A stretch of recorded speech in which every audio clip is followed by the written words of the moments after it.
Hello and welcome. I'm Geeta Mohan and you're watching India Today Global. Prime Minister Modi is headed to Israel, but before that, big story. India has joined more than 100 countries and international organizations in condemning Israel's expansion in the West Bank. Israel's cabinet had approved the beginning of the land registration process in Area C of West Bank. It's the first time since Israel occupied the Palestinian territory in 1967. The Palestinian Authority called it de facto annexation of West Bank. On the 18th of February, a statement was issued on behalf of 85 states and a number of international organizations condemning Israel's unilateral measures that rejected annexation. India was not signatory to the initial statement, but later, India, along with 100 states and international organizations, joined the statement to condemn Israel's illegal annexation of West Bank. India's condemnation also comes at a time when Prime Minister Narendra Modi embarks on a two-day visit to Israel from the 25th of February. Prime Minister Modi is likely to address the Israeli Parliament or the Knesset. This will be the first time, the second time Indian Prime Minister is visiting the country. His first visit to Israel was in the year 2017, the first ever visit by an Indian premier to the Jewish nation.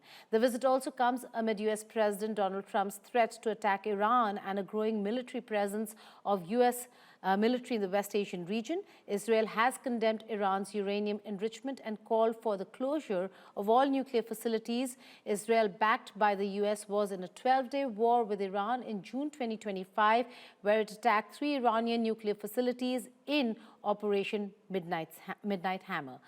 Ahead of the visit, Netanyahu called India a global power and Prime Minister Narendra Modi a personal friend. He also envisioned a hexagon of alliances in and around the region that will include India. Now that's... This week, we expressed the special relationship that has developed over the past few years between Israel and global power India, and between me and its leader, Prime Minister Narendra Modi. We are personal friends. We speak frequently on the phone. We visit each other. I visited India. Modi visited here. In the vision that I see before my eyes, we will create a complete system. Essentially a kind of hexagon of alliances around or within the Middle East. This includes India, this includes the Arab countries, this also includes African countries, also countries in the Mediterranean, Greece and Cyprus, and also countries in Asia that I will not list right now. I will present it in an orderly manner.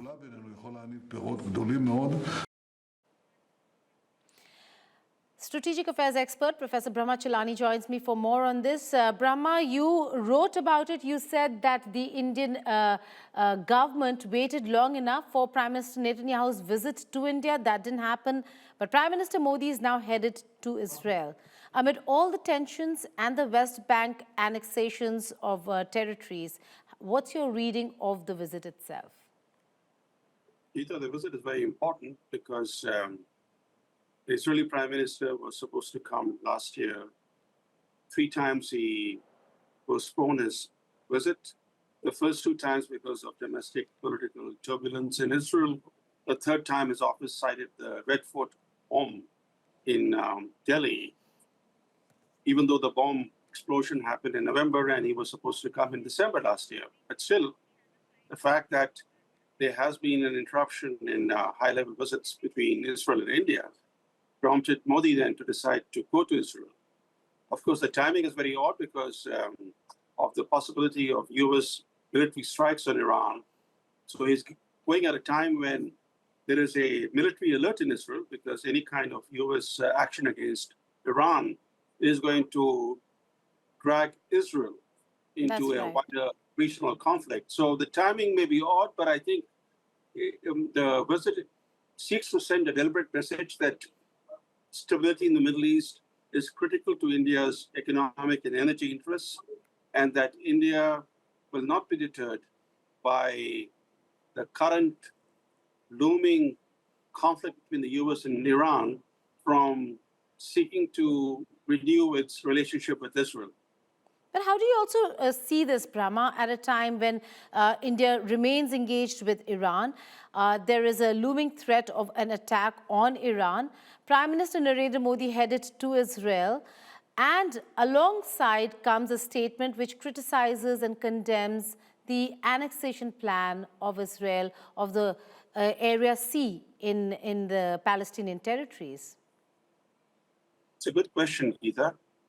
What India is trying to do is to maintain equilibrium in its Middle East policy. For example, on January 31st, just 4 weeks ago, India hosted Arab foreign ministers in New Delhi, and this signing on to the statement on the West Bank meshes with international law. International law recognizes the West Bank as occupied territory, and Israel's unilateral actions impinge on international law. And therefore, after careful consideration, the Indian Foreign Ministry agreed to sign on to that statement. And I think Modi's visit to Israel is part of this effort to maintain equilibrium. But I think we have to keep in mind that with Israel, India has very sensitive defense and technology projects underway. And Modi's trip to Israel is to ensure that these projects remain on track, because these projects are quite central to India's military security. That's right. Brahma, I know you have a flight to catch, but before I let you go, this is really important. Regional volatility, how is India looking at it? Because should something happen in the Persian Gulf, it will not remain in the Persian Gulf. And it is not just close to home, it is home. You're absolutely right, Geeta. First and foremost, the very fact that Modi is traveling to Israel at this point goes to show that US strikes on Iran are not imminent. They're not going to happen in the next 2-3 days, because Trump would have taken the Israeli prime minister in confidence. Modi wouldn't be going there without the Israeli leader saying now it's okay to come. So I think we have to keep in mind that even though US carrier strike forces are in position to carry out punishing airstrikes on Iran, that such strikes are not going to happen in the next 2 or 3 days. But to answer your larger question, if there is a US operation against Iran, this will be much bigger than last summer's American bombing of 3 Iranian nuclear sites. And Iran has learned some lessons from the US air campaign of last June. And this time, despite being internally weak, Iran is going to try and hit back. And the question is whether it'll be able to cause considerable damage to US military deployments in the region. Such damage that would deter the US from continuing punishing airstrikes on Iran. But it's apparent that given the fact that this American buildup in the Middle East is the largest since the 2003 Iraq war, and whenever the US has deployed such forces in large numbers anyway, strikes have happened. So the only question now is the timing, because on one hand, of course, we know that this buildup of forces is designed to force Iran's hand at the negotiating table, to force Iran to capitulate. But Iran is not a soft state. It has refused to capitulate, and it may not capitulate. And if it does not, and if the Trump administration is not happy with what Tehran is offering, strikes might still happen. That's absolutely correct, Brahma. The fact that there are strikes that could be imminent should Iran not agree to the terms and conditions. We'll have to wait and see what happens there. But more importantly, Prime Minister Narendra Modi has time and again reiterated this is not an era of war, whether it was Russia, Ukraine, or for that matter, the Gaza conflict. We'll have to wait and see what he says at the Knesset. Will he repeat the fact that this indeed is not an era of war? Brahma Chellaney, thank you so much for joining us. I'll let you go, but we'll stay on the story.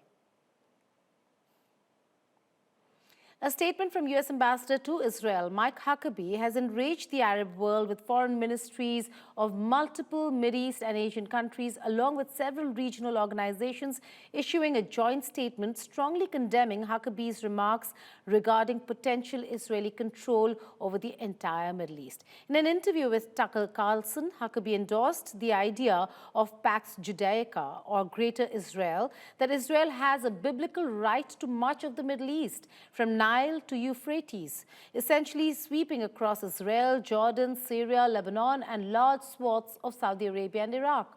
Soon after, a statement was issued by the Ministries of Foreign Affairs of the United Arab Emirates, Egypt, Jordan, Indonesia, Pakistan, Turkey, Saudi Arabia, and many others.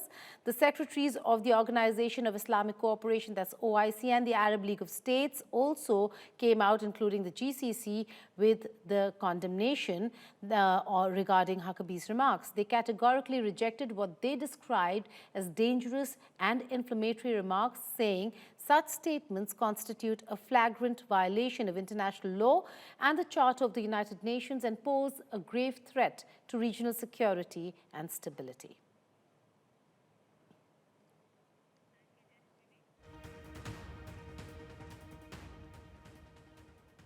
Now, shifting focus, violence has erupted in Mexico after the death of one of the world's most wanted drug lords. Mexican forces killed cartel kingpin Nemesio El Mencho, leader of the powerful Jalisco New Generation cartel. The group is blamed for massive fentanyl trafficking into the U.S. Here's a report.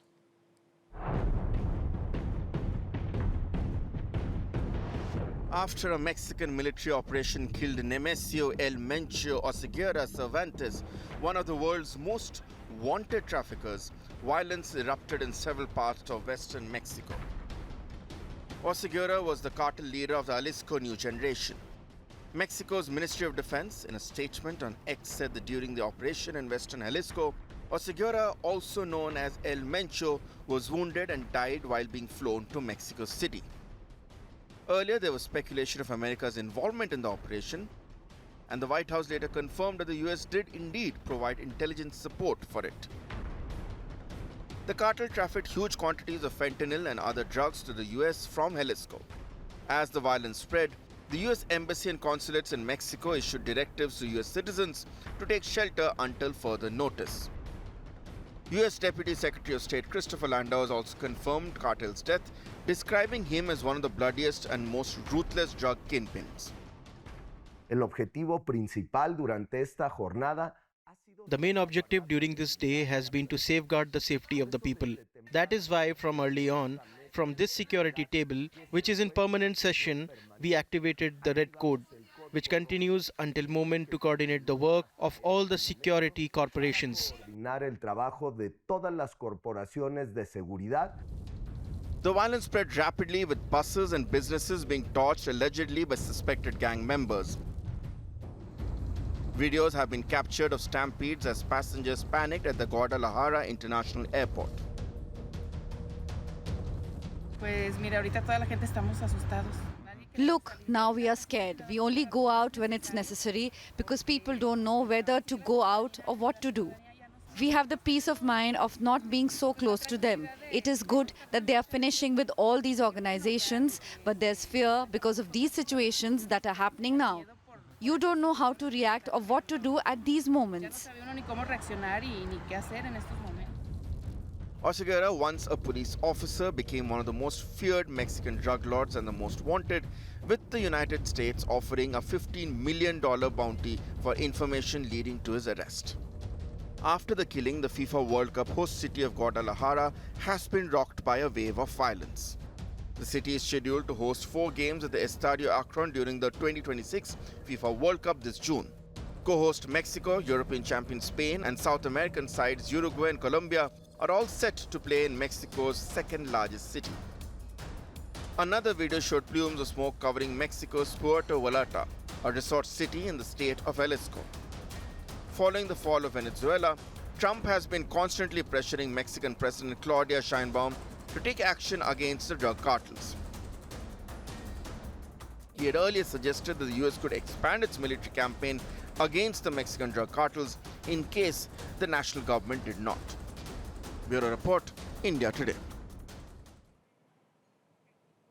Now, a crowd of protesters chanted, "We'll fight, we'll die, we'll reclaim Iran" at Al-Zahra University as they marked the 42nd day of mourning for those killed in recent protests. In recent videos, scuffles were seen as groups of students at several universities in Iran staged anti-government protests. Opposing groups were seen chanting pro and anti-government chants while pushing each other. The protests happen also as US and Iran get ready for next round of meeting in Geneva on Thursday. The talks are being mediated by Omani Foreign Minister Badr al-Busaidi. Oman previously hosted the indirect talks on the Islamic Republic's nuclear program and facilitated the latest round in Geneva last week. Iran's state news agency said students protested at 5 universities in the capital and one in the city of Mashhad. Many Iranians have held ceremonies marking the traditional 40-day mourning period in the past week. During the 1979 Islamic Revolution that toppled the Shah and brought the Islamic Republic to power, 40-day memorials for slain protesters often turned into rallies that security forces tried to crush, causing new deaths. Those were then marked 40 days later with new protests. The events unfold as the Pentagon sends the largest force of American warships and aircraft to the Middle East in decades, including 2 aircraft carrier strike groups, as President Donald Trump warns of possible military action against Iran if talks over its nuclear program fall apart. Well, let's now take a look at some other stories from across the world in World at a Glance.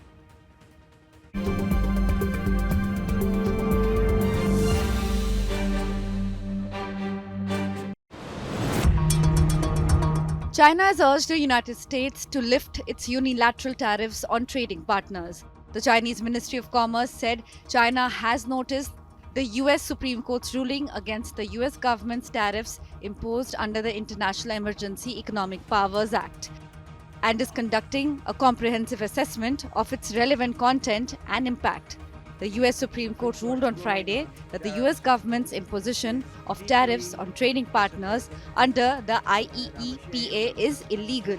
China has always opposed all forms of unilateral tariff increase measures, repeatedly stressing that the trade wars produce no winners.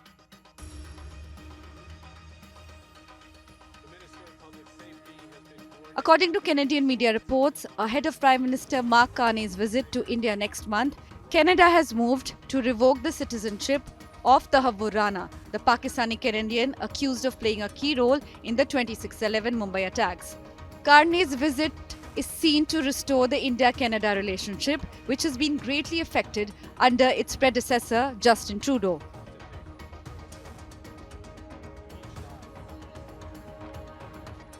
Former Philippine President Rodrigo Duterte was pivotal in the murder of thousands of people during his rule, prosecutors at the International Criminal Court said as they pushed for his trial to go ahead. The prosecutors at the Hague-based War Crimes Court have charged Duterte with 3 counts of murder as a crime against humanity, involving dozens of victims that accusers say were only a fraction of the real death toll in his clampdown on alleged drug users and criminals.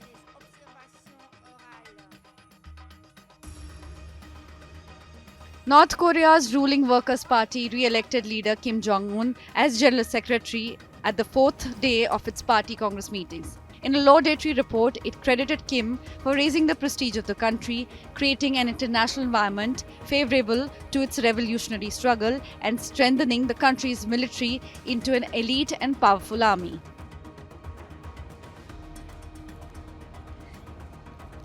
New York City's iconic Times Square was covered in snow as a major snowstorm swept through the northeastern United States, bringing heavy snowfall and icy conditions. New Jersey, Connecticut, and Massachusetts governors issued state of emergency orders and a halt to non-essential travel on Sunday, February 22nd, as this storm was expected to bring up to 24 inches of snow and strong winds to the region. News just coming in, a major air tragedy in Jharkhand's Chhatra district is being reported. This is a major air tragedy. This is an air ambulance we're talking about has crashed in Jharkhand. According to reports, the air ambulance had taken off from Ranchi and was en route to Delhi. It includes the patient who was on board, was being taken from Jharkhand to Delhi for treatment. What we are given to understand as per reports is that 7 persons were on board the air ambulance, a patient, a doctor, a paramedic, 2 attendants, a PIC and a co-pilot. They were all on board. That's just the initial reports that are coming in.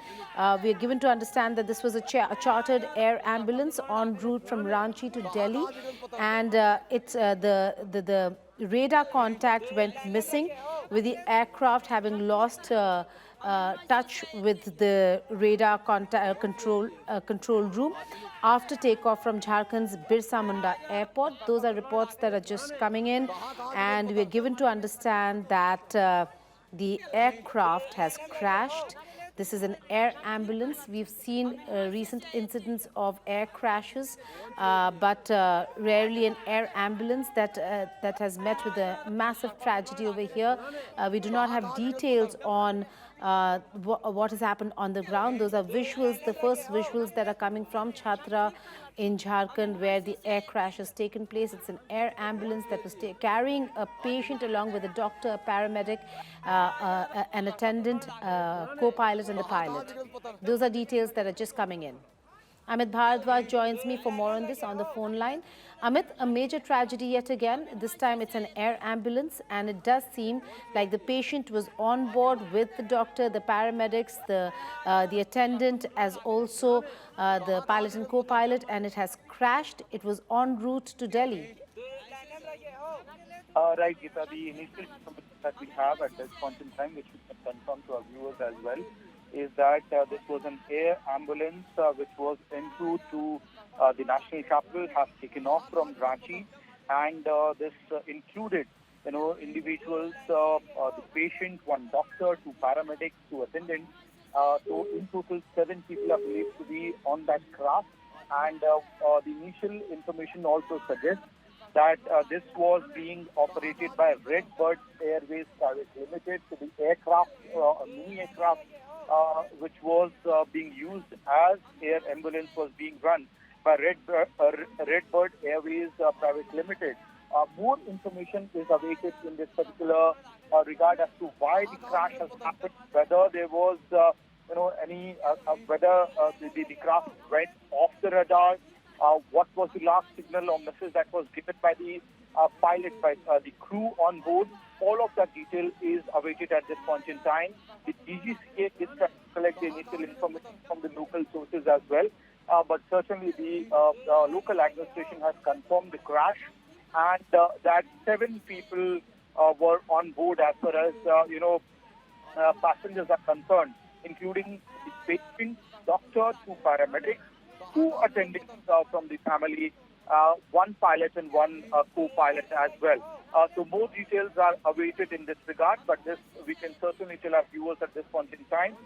This particular air ambulance, a charter craft had left from Ranchi, was en route to Delhi and crashed in Jharkhand itself. More details are awaited in as far as the technical information are concerned. Back to you. Right, Amit. These are just initial details that are coming. Thank you so much for all the details that you've shared. Keep tracking the story. We'll come back to you as and when we get more details and inform our viewers. For now, those are the reports that are coming in. An air ambulance has crashed in Chhatra in Jharkhand, and it was en route to Delhi with the patient, doctor, attendant, paramedic and the pilots all on board. Details on the situation on the ground and casualties not known yet.